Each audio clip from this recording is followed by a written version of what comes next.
My sister laughed while I told her I'd spent 4 months making a scrapbook for her, then opened it and made fun of the page that said, "My sister inspires me." You just said what?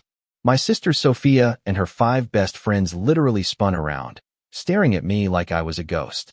I stood there, holding the meticulously crafted dessert I'd spent 4 days making for her 28th birthday party. I'd arrived early with my key, ready to help set up, only to find the party already in full swing without me. And then I heard it, the casual cruelty, the dismissive laughter, the shocking truth of how my own sister truly saw me. From the start, Sophia was the golden child. Every single day, my mother would tell me how Sophia was smarter, prettier, and more talented. When I brought home a B on a test, Mom worried why I couldn't get straight A's like Sophia. My soccer efforts? Cute, but Sophia won the volleyball state championship. My parents even preferred my decent college over Sophia's Ivy League. I was raised as the backup daughter, the one you'd keep around just in case the actual one died. I quit at 18 and never looked back. I built my own life, my own work, and then I met Daniel. Dan was everything I ever wanted. His kindness and unwavering support saved me. He proposed 5 months ago, and I accepted immediately. We planned a small engagement dinner with both families. I actually thought having my mother there would be a good, new step. The first hour at the posh restaurant went well. My mother's warm words about my outfit even surprised me. Then Sophia arrived. She walked in, wearing a formal white suit, like she was negotiating a promotion. And just like that, Mom's eyes lit up again, focused solely on Sophia. For 30 minutes, Sophia's accomplishments were the only topic. I tried to bring the conversation back to the engagement, but Mom just kept going. Finally, she stood up, suggesting a toast. I hoped, desperately, for a compliment, for some acknowledgement of me. Instead, she lifted her glass and said, "Daniel, you're wonderful, and I'm so thrilled for you." Then she looked at Sophia. Too bad he met the wrong sister. It was meant as a joke, but she continued. She genuinely thought Sophia fit Daniel better. She said Sophia was prettier, wiser, and more worthy of him. She even hoped Daniel knew what he was getting with me, implying he could always upgrade. No one spoke. Daniel's parents were absolutely furious. Daniel looked like he wanted to disappear. Sophia, though? She just grinned, like she agreed with every single word. My hands trembled. My cheeks burned. All 26 years of feeling like a disappointment came rushing back. I stood up. "I have something to say," I told my mother. 2 months ago, I had set up my mother's new phone. And while I did, I saw the texts. Every secret text between her and Sophia, mocking me, devaluing me. My mother calling me embarrassing. Sophia saying I was punching above my weight with Daniel. Mom agreeing, saying she didn't see what he saw in me. Sophia's texts about flirting with Daniel, planning to turn his head. I watched both their faces drain of color. My mother tried to claim I was misreading it. Sophia thought I was being flashy. Daniel, bless him, stood up. "Get out," he ordered. My mother started sobbing. "You've ruined the family." "No," I told her, my voice shaking. "She ruined it. 26 years ago. She said I was never good enough." As they stumbled out, Chloe's mother, a family friend, hugged me. "You handled that better than I ever could," she whispered. And my mother didn't know? I had screenshotted every single message. I sat in my car outside the restaurant for 20 minutes, staring at that send button. The family group chat. Transmitting is permanent. The meeting had left me shaking, but clearer than I'd been in years. My hands were icy on the steering wheel, my breath fogged the glass. I reread the screenshots. Every awful text. My mother calling me embarrassing. Sophia saying I outshined Daniel. Their black and white strategy to humiliate me. Press send. The message reached 39 relatives. Every angry conversation between my mother and Sophia, including the intention to flirt with Daniel, was screenshotted. Read receipts popped up instantly. My phone buzzed like crazy. 1, 3, 7, 15 new messages. I ignored them, muted my phone, and put it in the cup holder. Daniel silently took the passenger seat. He gently turned my phone off, and I just sobbed as he clutched my hand. His parents got us home safely. Chloe's mother, a true angel, served me tea. I just lay on the couch, contemplating my actions. She asked no questions, just gently circled my back. Dan and Lillian's father talked quietly in the kitchen, their voices a low rumble. Chloe's mom stayed in the guest room. The next morning, I braced myself.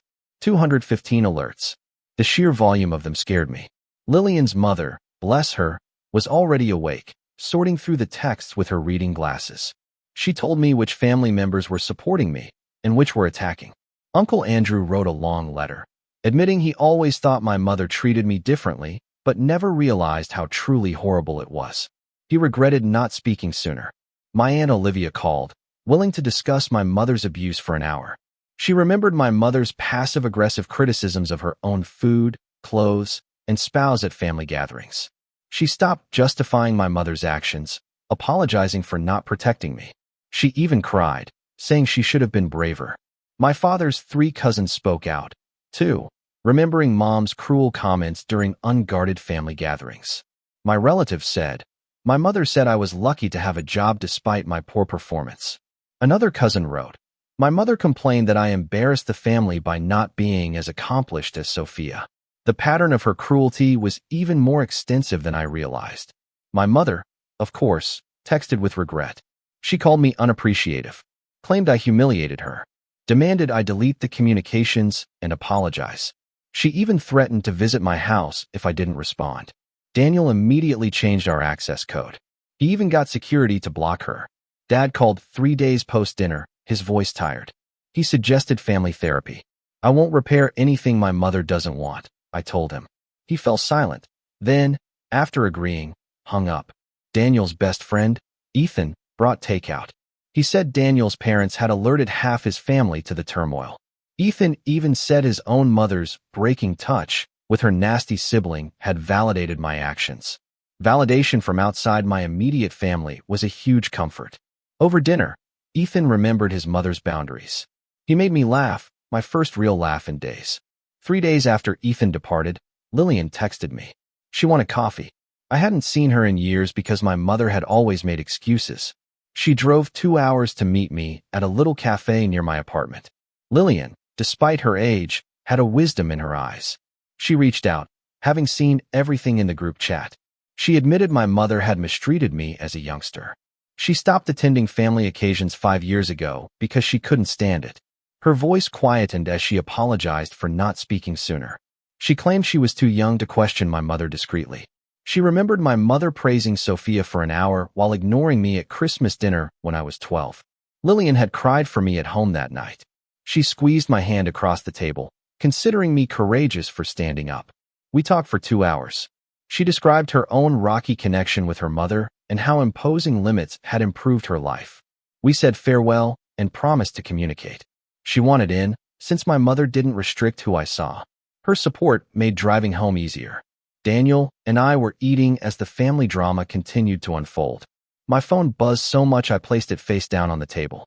Daniel read the alerts. His face tightened. He showed me the screen. Grandmother had written a lengthy defense of my mother. She claimed I was exaggerating and sensitive. She thought I was splitting the family for a mistake. Rapid responses. Uncle Andrew claimed he didn't misunderstand the screenshots. Olivia was fed up with supporting my mother's abuse. Someone I hardly knew advocated forgiving my mother because family is essential. Another relative claimed family doesn't tolerate abuse. Threads grew as more joined. My Uncle James recommended to relax before saying anything regrettable. Nobody listened. Reviving old grudges and conflicts increased fighting. Bad parenting was blamed. Someone recalled a sad 9-year-old wedding. The discussion centered on anger and blame. Daniel turned off my phone's alerts. He suggested no reading tonight. I felt ill, knowing my grandma was protecting my mother after seeing what she had witnessed. Daniel got takeout, and we watched a movie, but I kept checking my phone. I got a letter 4 days later. My mother's handwriting on the envelope, thicker than expected. My stomach sank. After sitting on the couch, I opened it. 6 pages of my mother's immaculate cursive fell out, front and back. She was distraught that I wasn't calling her. She said I had misinterpreted the dinner toast joke. She insisted I was misremembering my upbringing, that she'd always loved both daughters equally. She talked about helping me succeed with schoolwork or driving me to soccer practice, like it erased everything else. Sophia was worried I'm killing our family. She considered me selfish and cruel for not forgiving her. Multiple alterations occurred in the letter. She never apologized. She never apologized for dinner comments. She considered me spiteful and oversensitive.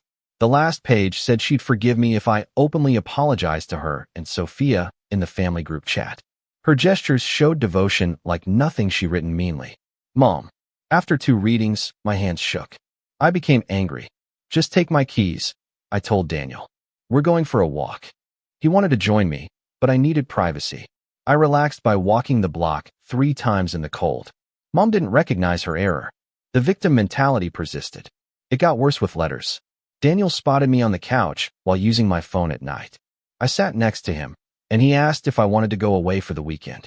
For a few days, he suggested relaxing and not checking our phones.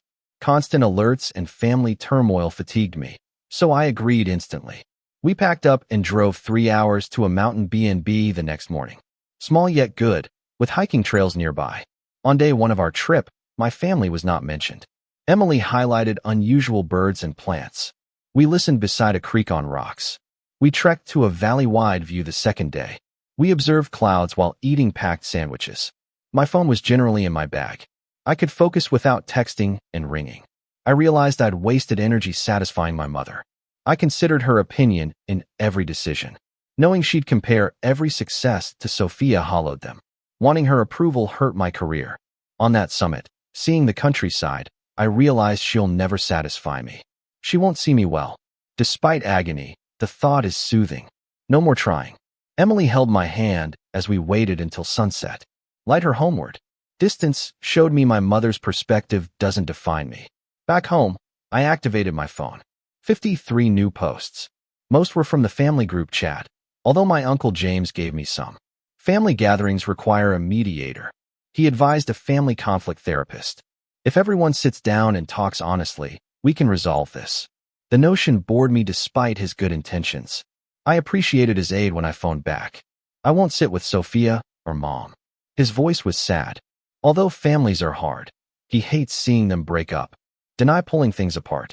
Finally responding to my mother's lengthy behavior. He paused before saying, I understand. If I rethink, the invitation stands. His promise is to always back me. I appreciate his effort, but mediation won't work. Mom would victimize herself again. James tells me to take care of myself to stop the call. I swear. A stranger sent me an Instagram message. No profile photo. Random username. What made me read it after nearly deleting it? Her letter indicated she heard from friends and wanted to reconnect. Meline, my dearest high school buddy, sent it. After graduation, she moved to college across the nation, and we lost touch. Even though I haven't thought about her in years, her name conjured up sleepovers and late-night talks. Our lunch is planned after I message her. She chooses a restaurant between our apartments. I enter, and she rushes and hugs me. Her looks don't affect her laughter.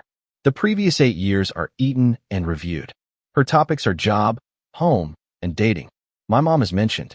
She always believed my mother was mean as a teen. My mother praised Sophia while ignoring me at home. She says, I placed second in school competitions.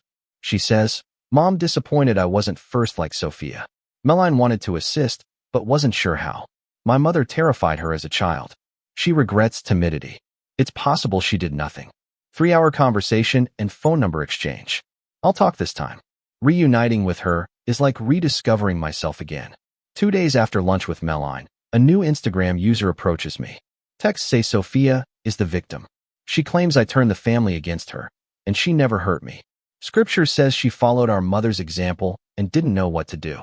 I read them demanding an apology or recognition for her actions. No substance, just excuses and blame. It states she's in treatment and self-improvement. She wants our romance back. Incorrect tone. She sounds like she's reading my want script. Her harm isn't valued. Every interaction is saved in my phone's behavior folder. Account blocking. Another person writes me within an hour with the identical profile photo. I block. Sophia persists, but I'm done. Saturday dinner is at Daniel's parents'. Father arranges a magnificent meal, and mother makes pot roast. Daniel's mother wants to chat after dinner. We move to the living room as Daniel and his father clean the kitchen. She grabs my hand on the couch. She calls me her family despite me. She claims I'm her daughter.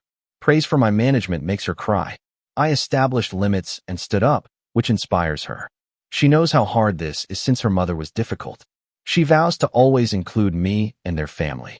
Acceptance pinches my throat. I weep. She hugs. Motherly love should feel this. Support without limitations. Pride without comparison. Love without violence. Daniel and his dad watch us weeping. Her father jokes about women and emotions positively. Before leaving, they hug. A calm return. The family exists. Birth family, not my lunchtime. Security contacts me at work. They say my mother wants to meet me in the lobby. My heart races. Promised descent.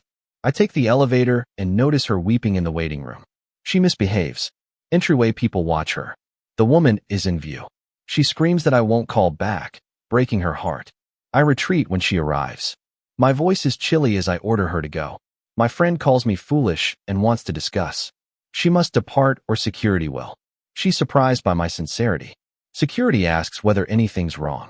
Mother's face changes. Her face cools after sobbing. She says I'll regret it. She thinks I'm hurting her and will understand when I have kids. She turns toward the door. She yells across the lobby that I'm an unappreciative daughter. Before leaving, everyone in the waiting room hears her. Shame warms my face. The security guy apologizes and checks on me. Just nodding. I go upstairs. My hands shook all afternoon, distracted at work. Work was stopped by Mom. She broke another line, and it won't last. Seeking therapy in the morning. Miller treats family and harmful connections. Her office opens that afternoon. So I go with cozy sofas and gentle music. The waiting room is serene. Dr. Miller brings me to her office. She has stunning backward black hair and eyes. She questions my visit. After the engagement meal, I recount my childhood. Listens uninterrupted. After I finish, she nods slowly. She calls my mother narcissistic. She believes some parents need a golden kid and scapegoat to feel in control. I did not cause it, and I cannot solve it. She says professional approval calms me. Not insane. Poor sensitivity. Mommy abused me. Miller questions my limits. I ignore my mother's calls and family functions. She approves of some restrictions. She advises my mother escalate before accepting. My mother says she struggles with control loss. Set weekly appointments. Leaving her office improved my behavior. An expert thinks I'm all right. It matters more than thinking. She alleges her mother humiliated her and favored her brother. We chat for 2 hours over coffee. Even if your parents mistreated you, she knows the strange embarrassment of separation. Her experience 5 years ago led her to happiness after leaving relationship mending. Both parties exchange numbers and agree to talk. My dad's uncle texts me support. My old images get heart emoji comments from 2 additional relatives. I'm developing a family that appreciates me. Not backup daughter. Like beginning over, but better. It's great. My family likes me. The bar was low. Phone rings while preparing breakfast. Caller ID reveals my grandmother's number. Almost not replying. Curiosity triumphs. She speaks shortly after I respond. She worries about my mother's health. My mother saw a doctor for stress-related chest pain. She breaks as my granny accuses me for not forgiving. I breathe and speak softly. I'm not accountable for my mother's health. Stop endangering my health. My grandmother gasps like I uttered something terrible. She calls me cruel and says, families forgive. I suggest her family respect each other. Screaming, she asks how I got chilly. I learn limitations from her treatment, not coldness. I disconnect before she continues. My hands shake, but I'm pleased I continued. Daniel and I read wedding magazines at our kitchen table. I cried when his parents funded our wedding. List guests. Daniel records family and friends. Olivia, Andrew, Lillian, my father, and others extended real support. The list excludes my mother. Neither does Sophia's. I grant Daniel's request. He squeezes my hand and whispers, okay. We count names and choose 40 guests. Daniel asks whether I mind. Yes, it feels right. They care about us. Not sad. Choosing feels strong. I'm not inviting out of duty or fear. I pick who celebrates with us. My work phone gets email alerts. Forgot to disable Sophia's work email. Unknowingly, I open the I'm sorry subject line. She describes her treatment in 3 paragraphs. She recognizes our mother's bias made her rely on being the greatest at everything. She thinks she never learned real relationships because she wanted our mother's approval. She would like to be sisters and friends again. Read twice. The full email discusses her issues. She recounts her pain, treatment, and revelations.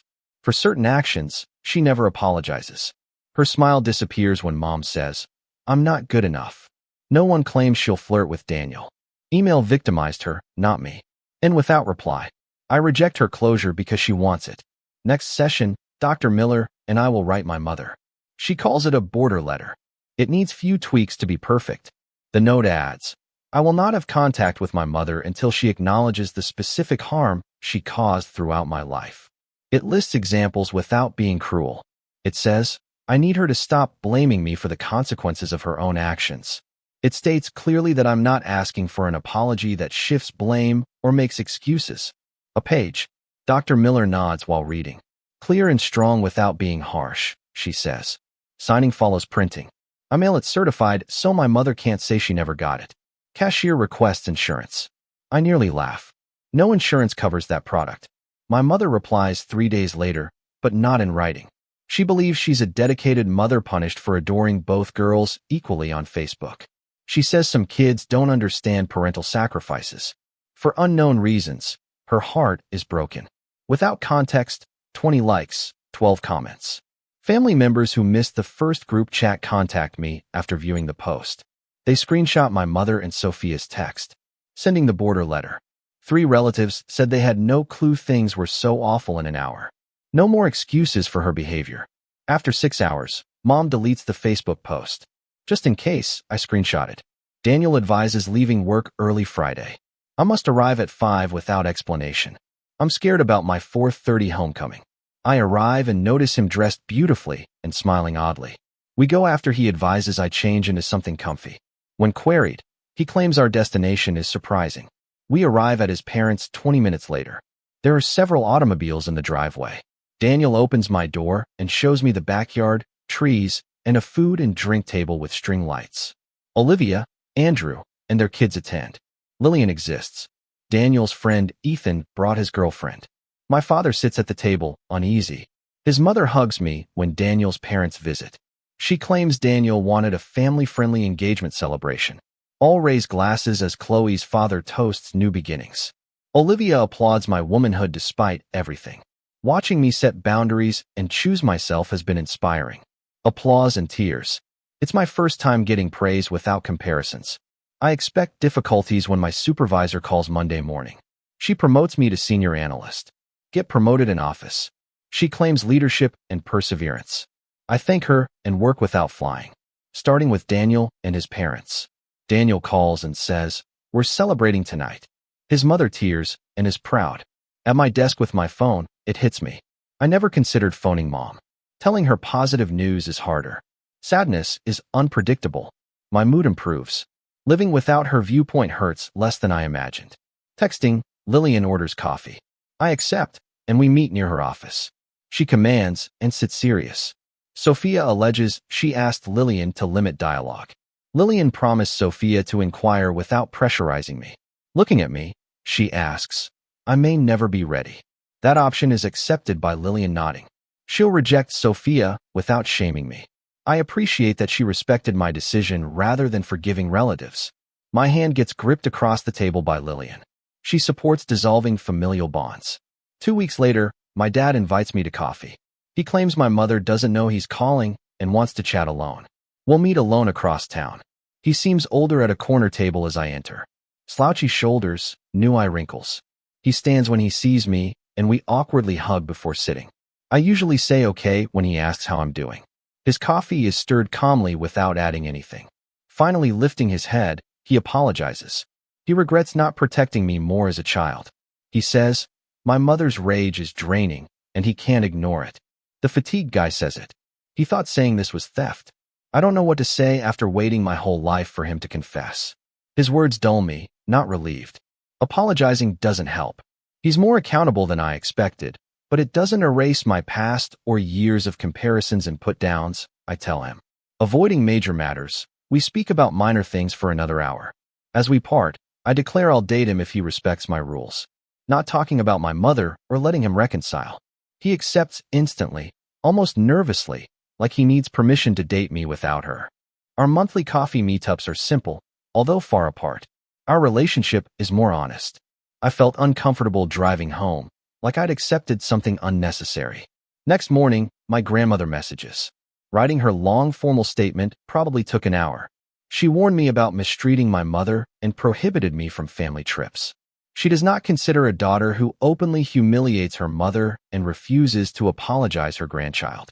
She mentions my holiday prohibitions, including guest list removal. I reread the message, expecting pain, but relief floods me. I was excluded from terrible happenings. My mother commended Sophia's thinness and condemned my weight over Thanksgiving. Sophia received jewels and elegant outfits for Christmas mornings while I received socks. Easter brunches with my grandma who asked why I wasn't married and praised Sophia. I can skip it all now without remorse. I copy and email Daniel the message with the description. I guess we're having our own holidays now. He quickly replies. His parents already invited us to everything, and we're going to start our own traditions. I quiet my grandma and eat breakfast, feeling lighter than in weeks. Daniel and I research wedding sites next Saturday.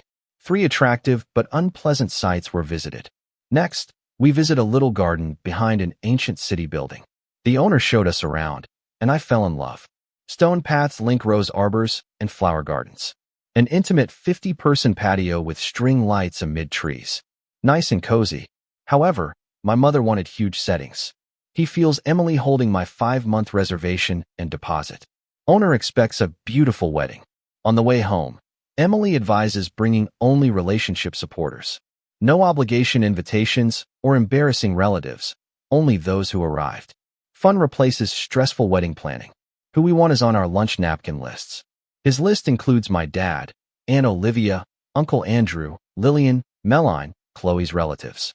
I like all 40 names I'll choose. A mother's friend is in the vegetable department next Tuesday. She smiles as she approaches me before I change aisles. She inquires about my well-being in that gossip-gathering voice. I assure her I'm great, but she stops my cart. My mother is upset over the engagement supper, she adds. She regrets kids not valuing parents. She stares at me like I should apologize or explain. Instead, I look her in the eye and tell her my mother destroyed my heart for 26 years, and one poor dinner doesn't compare. She should ask my mother why she said my sister deserves my fiancé more if she's worried about her feelings. She opens her mouth, but says nothing. I pass her with my cart without apologizing or comforting her. Shopping makes my hands shake with delight, not guilt. Learning guilt-free defense. I inform my therapist about the grocery store event and my father's call during my next appointment. Her patience in asking how I feel about losing my mother forever. Perhaps I never needed a mother. She agrees that I'm mourning the relationship I needed, not the one I had. Despite missing my ideal mom, she says the real connection was dreadful. The distinction clarifies things. I waited a lifetime for ideal motherhood. Never would. The mother I needed never existed. My trust in her change is fading. Hope slows me. My therapist wonders about not expecting change. Similar to my life, without her judging my value or happiness. The session feels like I dropped something heavy I didn't realize I was carrying. Weekend Meline invites me to her friends. She asked me to supper with friends she likes.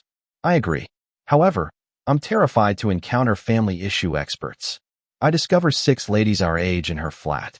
No one asks about my family or bad things when Meline introduces me. Work, TV, and travel are discussed during dinner.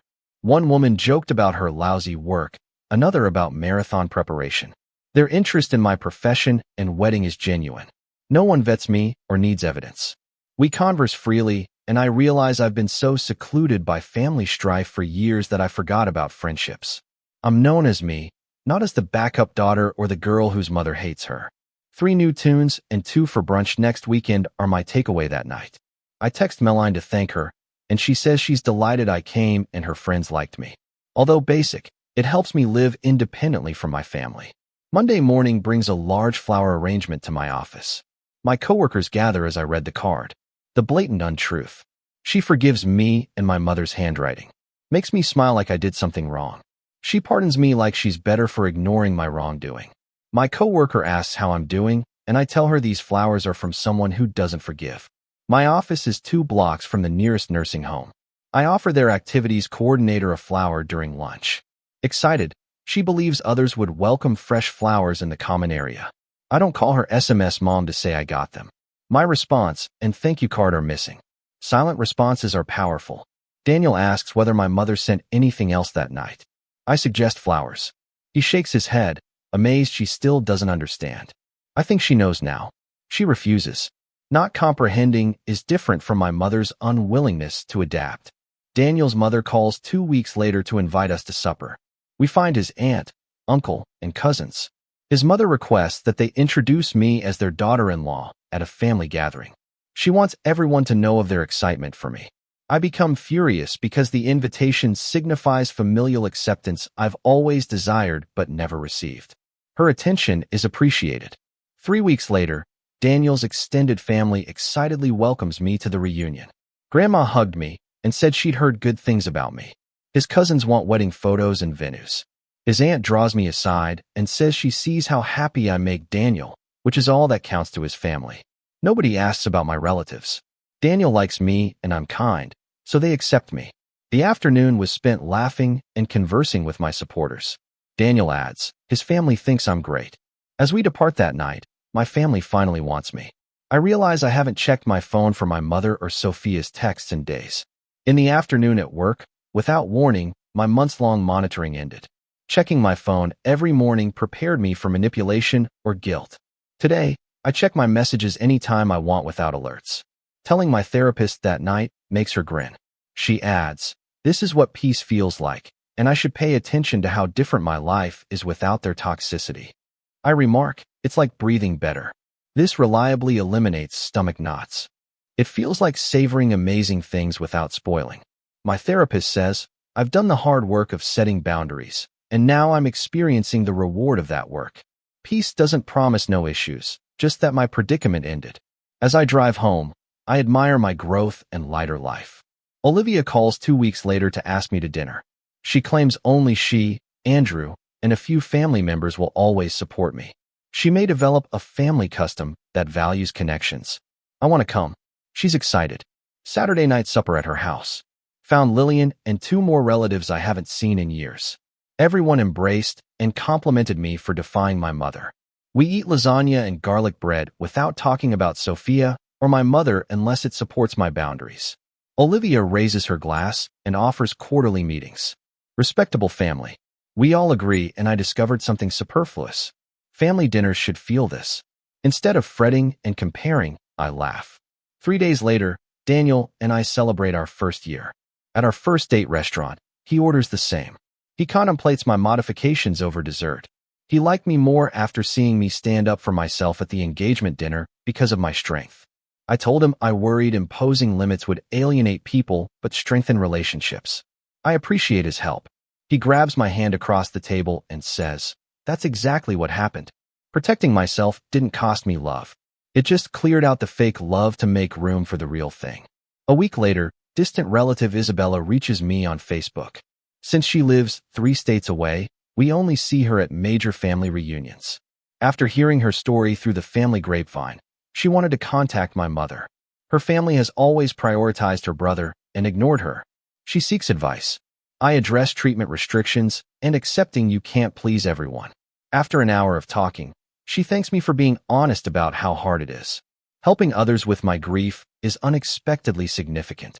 At our next meeting, my therapist grins and adds, this is part of my healing too.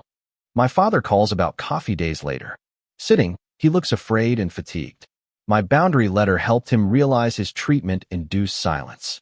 He claims he normalized my mother's behavior for decades. He admits to not protecting me as a child.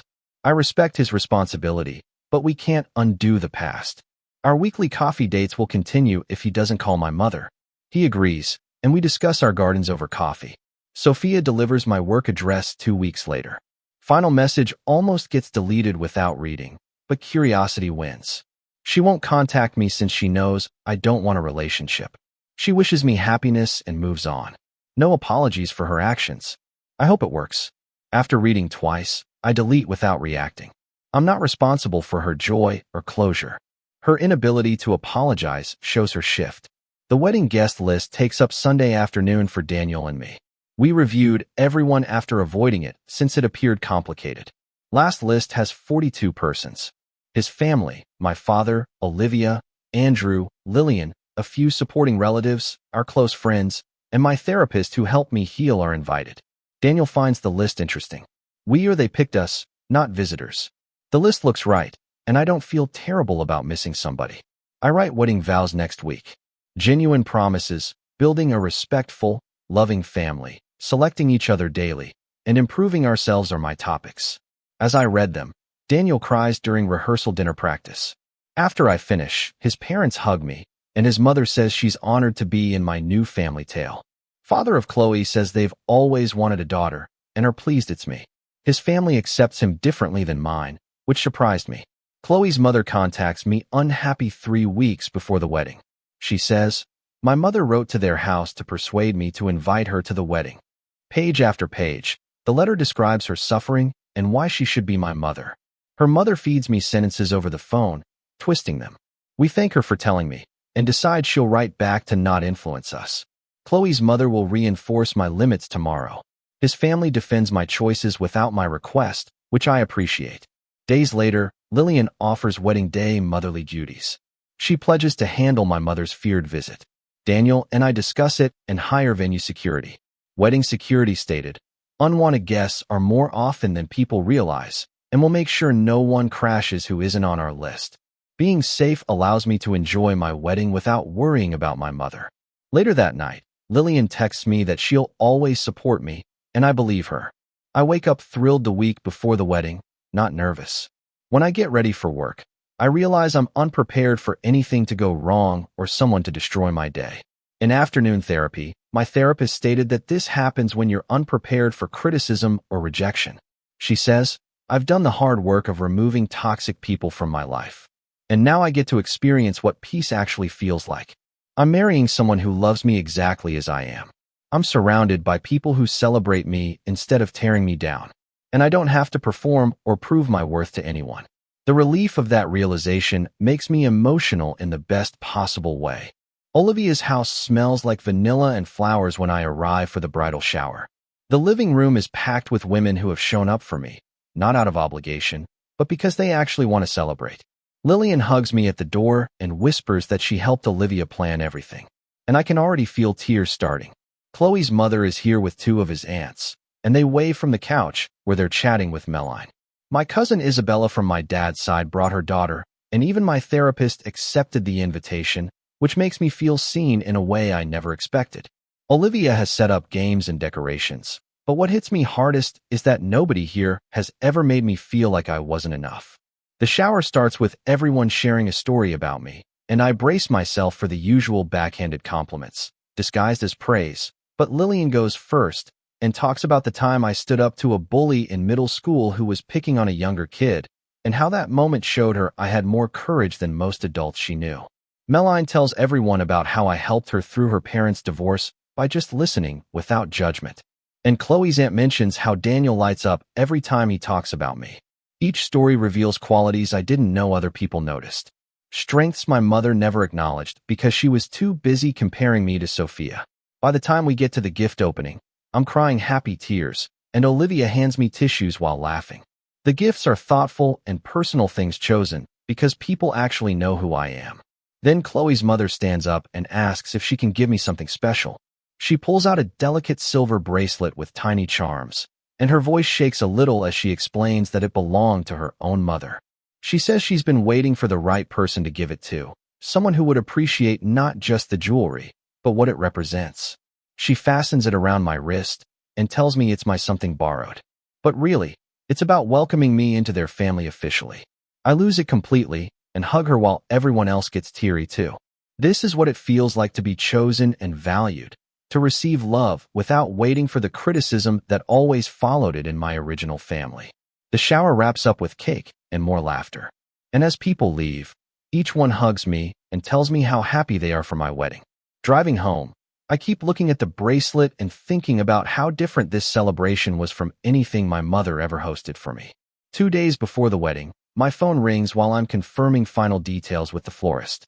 It's my father, and my stomach tightens automatically, even though we've been doing better. He asks if I have a minute to talk, and I step outside onto the balcony. He says he's calling to confirm he's still walking me down the aisle, which we already discussed. But then his voice gets quieter. He tells me he knows he can't make up for all the years he stood by while my mother tore me down, but he wants to be part of my future if I'll let him. He says watching me set boundaries and build a life without my mother's toxicity has made him realize how much damage he allowed by staying silent. I tell him yes, he can walk me down the aisle. And while our relationship will never be what it could have been, I appreciate his effort to do better now. He thanks me, and his voice cracks a little. And after we hang up, I sit on the balcony for a while thinking about forgiveness and second chances. I'm not ready to forget everything, but I'm willing to let him try. The morning of the wedding, I wake up feeling calm instead of anxious. Daniel already left for his parents' house, where he's getting ready with the groomsmen. And Lillian and Meline arrive at my apartment with coffee and bagels. They help me shower and start on my hair, and the whole process feels easy and fun. We laugh about Lillian's disaster of a first date last month and Meline's new puppy who keeps eating her shoes, and there's no underlying tension or competition. When it's time to put on my dress, they both help with the tiny buttons down the back. And when I finally look in the mirror, I feel beautiful without needing anyone to tell me I am. The dress fits perfectly, and the bracelet from Chloe's mother catches the light. Lillian takes a million photos, and Meline gets emotional, and I realize this is what getting ready for your wedding should feel like. No one is comparing me to anyone else or pointing out flaws or making jokes at my expense. We're just three women celebrating a happy moment, and it feels completely right. The ceremony venue is exactly what Daniel and I wanted, a small garden with flowers everywhere and chairs set up for our 40 guests. I wait in the back room with my father while the music starts, and he adjusts his tie nervously. When it's time to walk down the aisle, he offers his arm, and we step out into the sunlight. Daniel is standing at the front with the officiant, and the second he sees me, tears start running down his face. My father walks slowly like he's trying to make the moment last, and halfway down the aisle, he leans over and whispers that he's proud of me.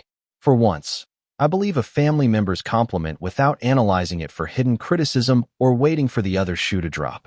When we reach the front, my father hugs me before handing me off to Daniel, and I can see he's crying, too. The ceremony itself is simple and perfect. The officiant talks about love and commitment, and then Daniel starts his vows. His voice shakes as he promises to always see my worth, even when I struggle to see it myself, to be my family when my original family failed me, and to spend every day proving that I deserve to be loved exactly as I am. By the time he finishes, half the guests are crying, and I'm barely holding it together. I manage to get through my own vows about building something better together. And when the officiant pronounces us married, Daniel kisses me, and everyone applauds. The reception is in the same garden under string lights that make everything glow. We eat and talk and dance, and Andrew stands up to give a toast. He talks about how the strongest families are the ones we choose, not just the ones we're born into, and how watching me set boundaries and build a life on my own terms has inspired other family members to examine their own relationships. He says, "This room full of people who actually love me is more like family than any holiday gathering ever was." And several people nod in agreement. When Daniel and I dance to our first song, I realize I'm not thinking about who's missing from the room. I'm not scanning for my mother or Sophia or wondering if they'll show up to ruin things. I'm fully present with the people who showed up, the ones who prove their love through actions instead of just words. My mother's absence doesn't diminish the joy at all. If anything, it protects it and lets me enjoy the day without bracing for criticism. At the end of the night, Chloe's parents find us by the cake table and pull us both into a hug. His mother says she didn't just gain a daughter-in-law today. She gained a daughter, and the distinction matters more than I can explain. His father says they're proud to call me family, and I thank them for accepting me so completely. I'm building a new family story where I'm valued and celebrated, where my worth isn't dependent on comparison or competition. And my mother's narrative about me being the backup daughter has no power here. Daniel and I say goodbye to the last guests and head to the hotel where we're staying before our flight tomorrow. And I feel lighter than I have in years. On our honeymoon in Hawaii, Daniel and I spend the first few days just relaxing on the beach and not thinking about family drama.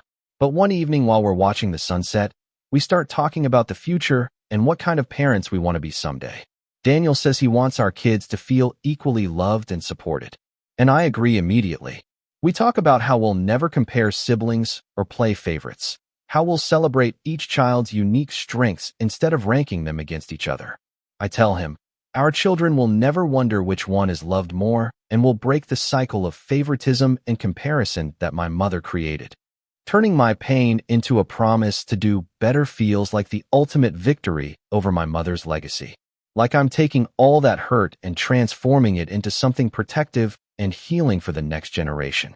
Somewhere during the honeymoon, I realize I've stopped defining myself in relation to Sophia or my mother. When I think about who I am, I don't automatically compare myself to my sister or measure my worth by my mother's standards. I'm not the backup daughter anymore. I'm just myself, and that's enough. The voice in my head that used to sound like my mother's criticism has gotten quieter, replaced by my own voice telling me I'm worthy exactly as I am. I look at Daniel sleeping beside me one morning and think about the life we're building together, and I feel grateful for every hard decision that led me here. Setting boundaries hurt and cost me relationships, but it also freed me to become someone I actually like. 3 months pass after the wedding, and I'm sitting at a coffee shop when my phone rings with my father's number. I answer and hear his voice quieter than usual, telling me he needs to talk. He says he's moved into a hotel temporarily and separated from my mother. The words hang in the air between us for a moment before he explains that watching me build a life without her toxicity made him realize how much her behavior affected his own happiness. He sounds tired, but also relieved, like he's been carrying something heavy for years and finally set it down. I tell him I'm not going to pressure him about what he decides to do long term, but I'm glad he's taking care of himself. We talk for another 20 minutes about nothing important, just normal conversation without the weight of my mother's presence influencing every word. When we hang up, I sit with my coffee and realize this is what happens when you stop accepting cruelty as normal. Other people start to notice it, too. The following week, I have my regular therapy appointment, and my therapist reviews the progress I've made over the past several months. She suggests we move to monthly sessions instead of weekly because I've built such a strong foundation of self-worth. She reminds me that healing isn't a straight line, and I'll probably still have hard days. But the work I've done means my mother's voice in my head doesn't control me anymore. I can hear criticism without believing I deserve it. I can set boundaries without drowning in guilt. I can accept love without waiting for the conditions that come after it. I leave her office and walk to my car, feeling proud of how far I've come from the woman who used to apologize for existing. November arrives, and Daniel and I decide to host our first holiday dinner in our apartment. We invite his parents, my father, Olivia, Andrew, Lillian, Meline, and Ethan. I spend the morning cooking while Daniel sets the table, and when everyone arrives, the apartment fills with voices and laughter that feels genuine. Nobody makes comparisons between me and anyone else. Nobody gives compliments with hidden insults attached. Olivia brings a pie and hugs me in the kitchen, telling me how happy she is to see me thriving. My father sits on the couch talking to Chloe's dad about golf, and the conversation is easy and comfortable. Ethan tells a story about Daniel's college years that makes everyone laugh, and Meline helps me carry dishes to the table. We eat and talk, and someone suggests a game after dinner, and the whole evening feels warm and safe. This is what family is supposed to feel like. People who show up because they want to, not because they have to. People who celebrate you instead of tolerate you. I look around the table at faces that chose to be here and realize I finally have what I always wanted. A year passes since the engagement dinner that changed everything. I wake up next to Daniel in the apartment we share and think about how different my life looks now. I have a husband who loves me without conditions or comparisons. I have in-laws who treat me like their actual daughter instead of someone they're stuck with. I have a chosen family of relatives and friends who celebrate my wins and support me through hard days. But most importantly, I have my own approval. I don't need my mother to validate my worth anymore because I know it myself. Her opinion used to define everything about how I saw myself, but now it's just noise I don't have to listen to. The freedom that comes from that realization is worth every uncomfortable conversation, every boundary I had to set, every relationship I had to let go of to protect my peace. I'm not the backup daughter anymore. I'm just me, and that's enough.